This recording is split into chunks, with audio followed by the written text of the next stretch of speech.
Bismillahirrahmanirrahim. Assalamualaikum warahmatullahi wabarakatuh.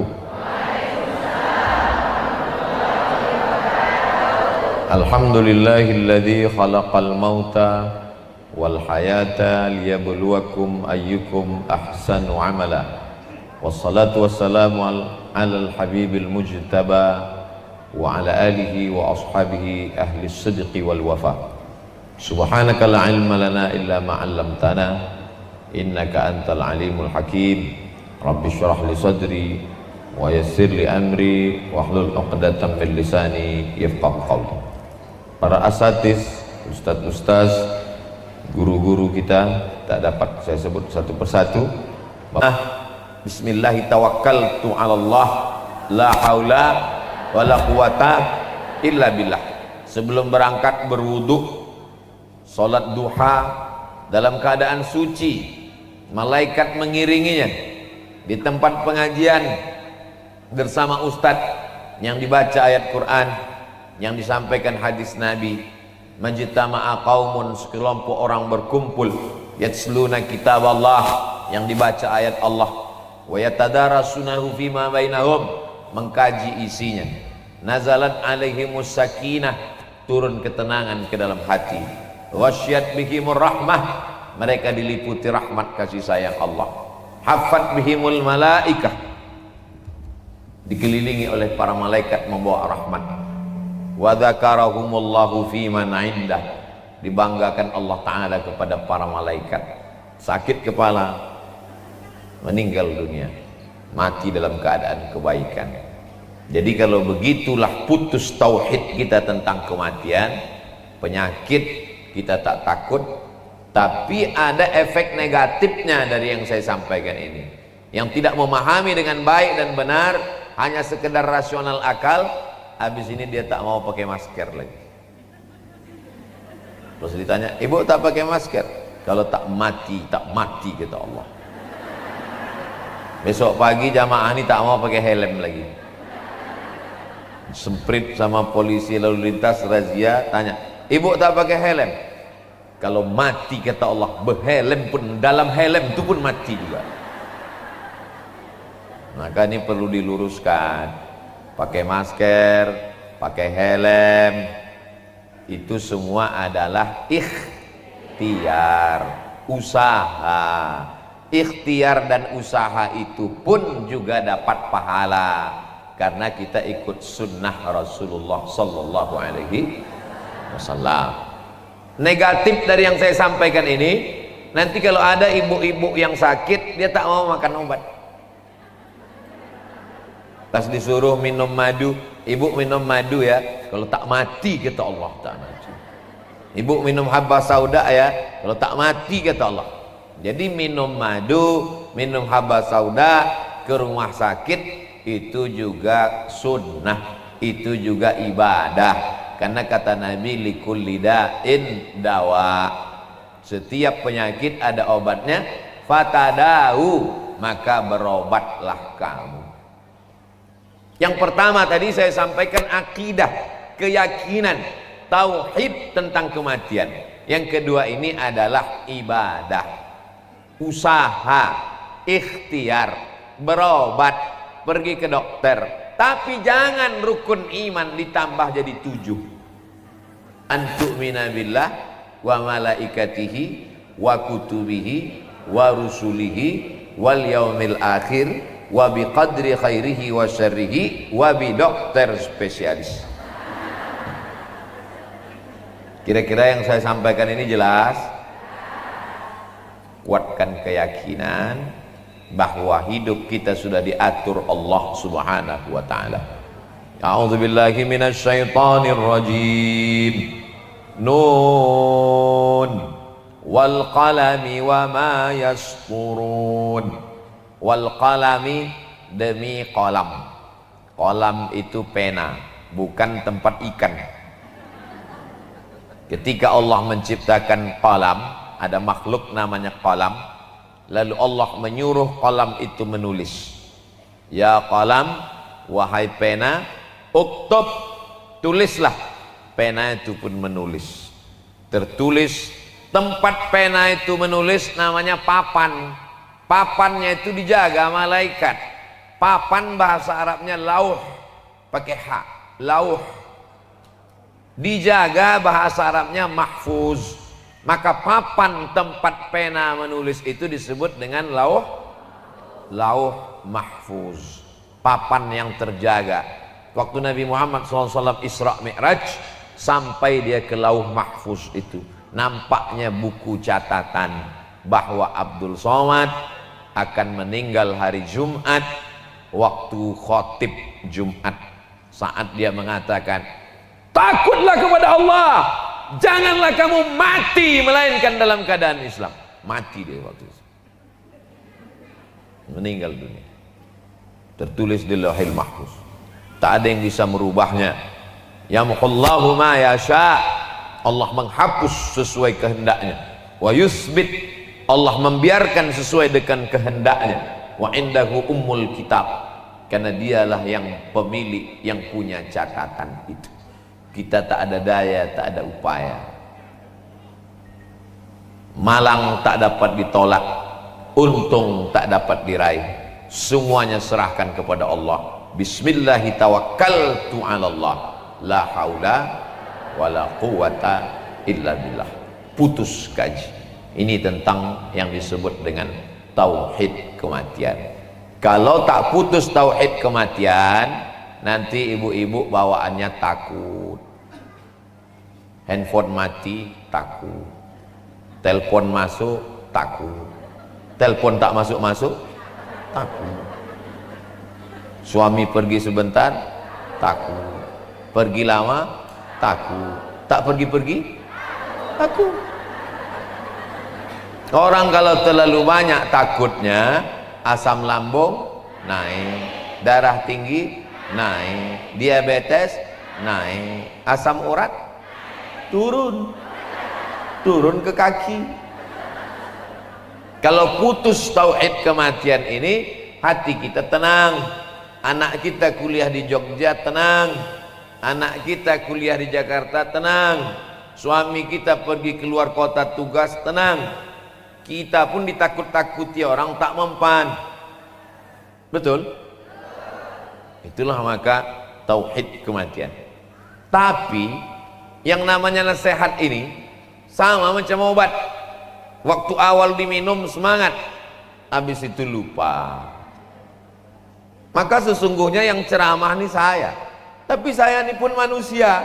Hati saya berbolak-balik. Kadang saya kuat, kadang saya lemah. Lalu siapa yang menguatkan keyakinan saya? Habis saya ceramah ini, diam-diam, malam-malam, pas saya sendiri, saya dengar balik ceramah itu sendiri. Diam-diam saya dengar. Untuk menceramahi diri sendiri. Jangan cuma pandai bercakap aja Abdul Somad. Sekali-kali dengarkan juga cakap itu. Jangan tunjuk orang. Ingat mati, mati kuasa Allah. Satu jari yang ke ibu-ibu tuh, yang keempat ke diri sendiri. Buya Hamka menulis buku tasawuf modern, banyak bercerita tentang batin, tentang diri. Menjelang kematiannya di rumah sakit, buku itu dimintanya ke anaknya, dibacanya lagi untuk mengenang dirinya, karena banyak hal-hal yang terlupa, tak ingat. Dari awal tausiah sampai sekarang, jangankan ibu, saya pun tak ingat apa yang saya sampaikan. Tapi Allah Maha Kasih Maha Sayang, Dia kirim alat-alat untuk mengingatkan kita. Namanya itulah yang tertulis di kamera masing-masing. Tak saya sebutkan, takut jadi iklan gratis. Ini tentang tauhid kematian. Jangan sampai kita silap, kita salah, rusak akidah kita kepada Allah SWT. Kenapa si Anu meninggal? Tabrak mobil.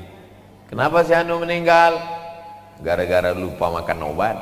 Kenapa si Anu meninggal? Gara-gara terlalu banyak makan obat. Kenapa si Anu meninggal? Gara-gara salah makan obat. Kata obat, kenapa pula aku salah? Karena obat itu hanya usaha dan ikhtiar. Pakai helm usaha dan ikhtiar. Pakai masker usaha dan ikhtiar. Kalau tak mati, kata Allah, tak mati. Kalau mati kata Allah, seluruh manusia di dunia ini mau menyelamatkan engkau, mau memberikan engkau obat, mau menyuntik engkau, mau membawakan dokter spesialis terhebat. Kalau mati kata Allah tetap mati. Tapi kalau tak mati kata Allah Subhanahu wa taala, seluruh dukun santet dikumpulkan untuk menyantet engkau. Diadakan musabaqah dukun santet. Dukun santet yang menang disuruh menyantet engkau. Kalau tak mati kata Allah, maka tak mati. Ada dukun santet taubat. Berceritalah dia. Dia diminta oleh saingan pedagang untuk menyantet 4 bulan. Dikumpulkan miang, segala miang. Tahu miang? Miang buluh, miang bambu, miang gatal-gatal. Laki gatal tak masuk. Miang, segala miang ini ditampung di dalam pinggan, tampung dalam piring. Setelah miang ini ditampung, dikikis emas, dicari batang emas, dikikiskan. Habis itu barulah dibacakan mantra-mantra, dipanggillah jin, hantu, segala hantu, setan, segala setan. Diletakkan miang racun tadi di ujung kuku jari kelingking. Biasanya dukun-dukun santet tukang racun tuh kelingkingnya panjang. Tapi tidak semua yang berkelingking panjang dukun santet. Untuk meletakkan miang, pegang. Di mana meja orang yang mau dipasang racun tadi, pegang. Nanti dipetik dari sini, sampailah racun itu dibawakan oleh jin, hantu, setan masuk ke dalam gelas dia. Itu maka gelas ditutup, tak boleh gelas dibuka. Itu maka sebelum diminum tuh ditengok batang hidung di dalam gelas. Karena kalau minuman itu beracun, tertutup tak nampak batang hidung. Tapi nanti jangan lama, saking lama menengok, tak nampak-nampak, tak nampak.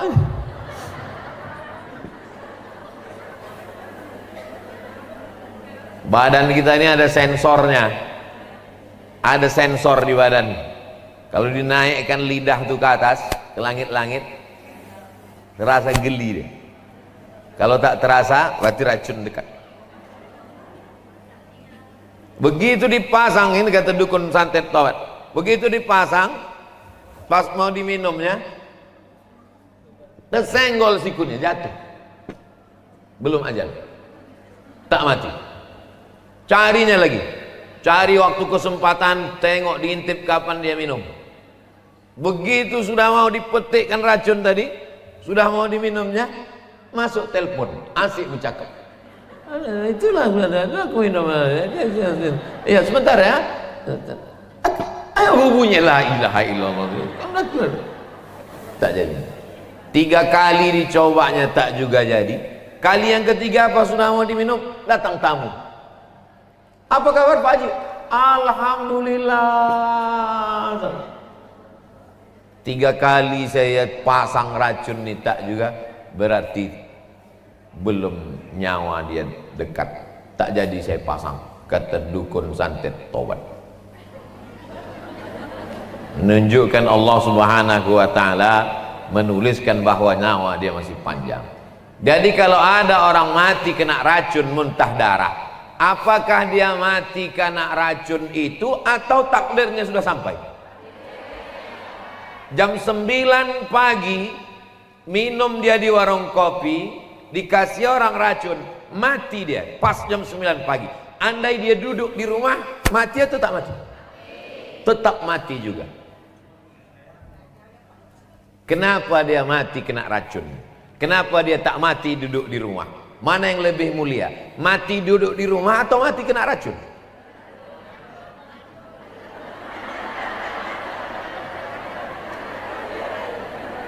Kalau orang mati kena racun, matinya mati syahid. Nabi Muhammad SAW meninggal kena racun pada tahun ke-7, diundang oleh Yahudi Khaybar Waktu diundang itu mereka tanya, ya Muhammad sallallahu alaihi wasallam, daging kambing itu apa yang paling kau suka? Biasanya kita kalau bertamu ditanya orang, Ustadz suka makan apa? Suka sup. Sup kaki, sup otak, sup kepala, apa sup tunjang, apa sup ekor? Sup tunjang. Tunjangnya bagian lemak-lemaknya atau tulang? Tulang. Mau dipotong besar apa potong kecil? Kau bawa aja lah, banyak kali pun tanya. Biasanya kita kalau bertamu tuan rumah tuh tahu. Kata Nabi, aku suka kaki kambing bagian depan. Rupanya di kaki kambing bagian depan itulah mereka tanam racun sebanyak-banyak. Sahabat Nabi di samping Nabi yang memakan itu, begitu masuk ke dalam mati kontan, meninggal. Nabi SAW dikasih tahu Jibril, ya Muhammad SAW, itu ada racunnya, tapi sempat tertelannya sedikit, dimuntahkannya, sempat air liurnya masuk ke dalam, sedikit bersarang racun itu di dalam. Waktu beliau meninggal disebutnya kepada Aisyah, wahai istriku Aisyah, masih ada sisa-sisa racun Yahudi itu di dalam. Allah ingin memuliakan dia. Dia mulia sebagai pemimpin para nabi dan rasul, dan juga mulia sebagai meninggal syahid, meninggal syahid. Tapi jangan gara-gara ini nanti kalau ibu tahu minuman itu sudah beracun diminum juga. Udah tahu minuman itu beracun, diminum juga. Pas batuk-batuk, kenapa ibu minum? Aku ingin mati syahid. Mati konyol. Karena kalau udah tahu itu racun diminum juga berarti bunuh diri. Ibu tahu itu beracun, ya. Kenapa ibu minum? Suamiku dilarikan pelakor. Baguslah aku mati lagi daripada hidup. Lebih baik putih tulang daripada putih mata.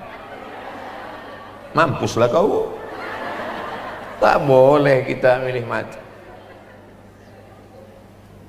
Kira-kira setelah saya sampai ini, keyakinan ibu tentang mati makin kuat atau makin lambat? Yakinkan diri bahwa mati ini akan datang. Tapi orang tidak yakin, sebenar-benar yakin tentang mati sampai dia mati. Tetangganya mati, dia yakin. Anaknya mati, dia yakin. Suaminya mati, dia yakin. Tapi kita tidak benar-benar yakin bahwa kita akan mati sampai yang mati itu siapa? Kita. Sampai akhirnya kita benar-benar mati, barulah sadar bahwa kita dan kematian itu betul-betul ada. Kalau tidak, kita hanya sekedar sanggup pula orang mati berfoto-foto. Meninggal makcik saya, adik almarhumah sepupu mak saya. Begitu sampai tempat tuh, Ustadz foto Ustadz, saya bilang, sampailah hati kalian berfoto di tempat orang mati. Di mana hati kecil kalian? Terdiam mereka. Orang mau meninggal, jenazah terbujur di ruang tamu, sanggup diminta foto. La ilaha illallah. Kalaupun mau berfoto juga, kejarlah Ustadz tuh ke tempat parkir kan. Pula di situ. Apa kata keluarga? Anaknya ada di situ, menantunya ada, cucu. Gimana perasaan mereka? Banyak orang sekarang pintar, tapi tak pintar merasakan perasaan orang lain. Banyak sekarang orang pandai, tapi tak pandai merasakan perasaan orang lain. Pandai-pandai merasa. Itu makanya ceramah saya kasih tahu. Semua jamaah tahu kalau saya ceramah pasti 60 menit. Kenapa? Saya kena merasakan perasaan mereka. Karena saya pun kalau mendengar ceramah, kalau saya tengok tak selesai-selesai, gatal juga kepala saya. Kapanlah habisnya ceramah? Udah lama kita mendengar. Dia bilang, yang pertama kata, la ilaha illallah. Tapi kalau mendengar ceramah saya, jamaah tahu. Kalau khutbah 20 menit. Kalau tausiah tergantung botolnya besar atau kecil. Ini botol ini lain pula ini. Ini bilang 600 ml tidak, dibilang 300 pun tidak. Ini nampaknya hari ini tak jelas dah berapa menit.